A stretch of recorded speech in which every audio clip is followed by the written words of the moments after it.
kanalga o'qituvchiga shohruxlar tomoshabin yanada kundaligiga gaplashmoqchiman.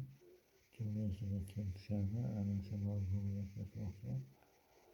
Ertalab bo'lmasdan keyin uyg'onganimizdan keyin yaqin odamlarimizni duoga ko'chib chiqqanimizdan keyin boshlanadigan kunning ko'rguvda to'g'risida gaplashmoqchiman.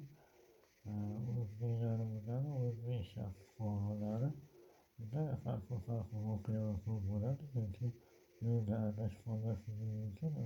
Xuftordagi nafl namozlaridamiz, balki shomdan keyin vaqtliroq qaytadigan bo'lsak ham albatta yaxshi bo'ladi va o'z-o'zidan har xil bahonalar qilib tamakiga yoki odam savdosiga aylanib qolmasdan to'g'ri vaqtliroq kelib ota-onamizdan oldida yoki yaqin odamlarimizdan oldida ko'proq o'tirsak ham mana o'shanday baraka savob ko'p bo'ladi va ko'p aylanadi, yana umrimizda ko'p uzoq bo'ladi. Har xil o'sha ikkita uchta bahonalarimizni qo'shib qolmaslik uchun ertalab vaqtli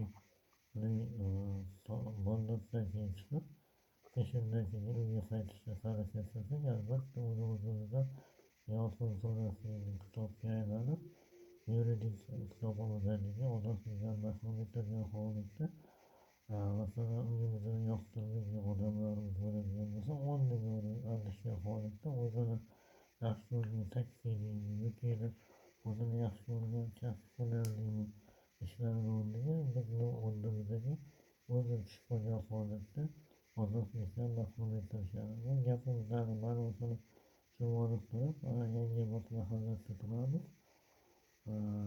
Yangiobod mahallasidagi kundaliklarni kuzatishda huquqni himoya qilish yuridik praktika yuridik ish yurituvchi yoki yuridik generalni o'sha biza tomondagi hududdagi boshqalarni kuzatishda albatta qiziq voqea muhim.